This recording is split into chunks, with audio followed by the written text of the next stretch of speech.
all the so-called Jews trying to compare 5 years of suffering to 500? Said a black poet. I couldn't believe he said that. I mean, those 5 years were really messed up. Said a white poet. Still searching for the common sense in these comments, walking down Franklin Avenue, I recalled my ex-girlfriend, Julie. Whenever we would argue, she would say, look, I'm just seeing things for what they are. I'd leave our disagreements defeated, disbelieving her eyes were so all-seeing that the world was within her sight's reaches. Frustrated, I contemplated, if we live the only truths we know through the only eyes we have, then wouldn't we see things for what we are? Bursts of cars, blurred and quick thickets of traffic. I snap back to my present status on Franklin Ave, a little impatient, waiting to get to my destination. It feels like one of those stoplights that never changes. Patience. I lean against the street sign to kill time and keep a still mind. Let my hands fall into each side of my Levi's. Relax my face to a calm and collected complexion. Check my cell phone in case I missed a message.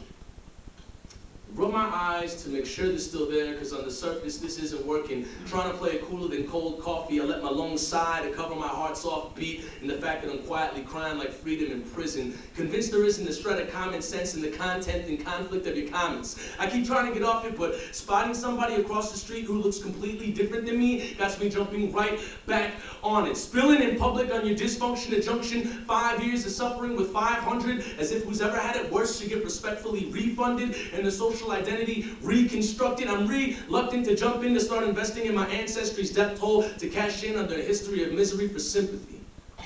I don't want to sport being black for social credibility over somebody else's experience. True, wrapped in black skin is demanding, and I wouldn't undermine the systematic struggle for a specific incident of injustice. But between slave ships and Auschwitz, I doubt the people died proud to be a comparable figure in an argument of hardships where you keep competing with the tragedies of your histories and all you've defeated is the purpose of peace. Debate over some trophy of the victimized and hyped it to such a bright shine you blinded the victim's eyes to see the criminal. We can stand here and be individuals about it and compare losses, or we can walk together and break down the institution that caused it. If we live the only truths we know, I'm sinking in my own pumas with denial. Ignorance has gotten me nowhere, and I've been standing on this corner a long time. So I say, screw the light. I'll meet you in the middle of the street, and we can walk against traffic until they get the message.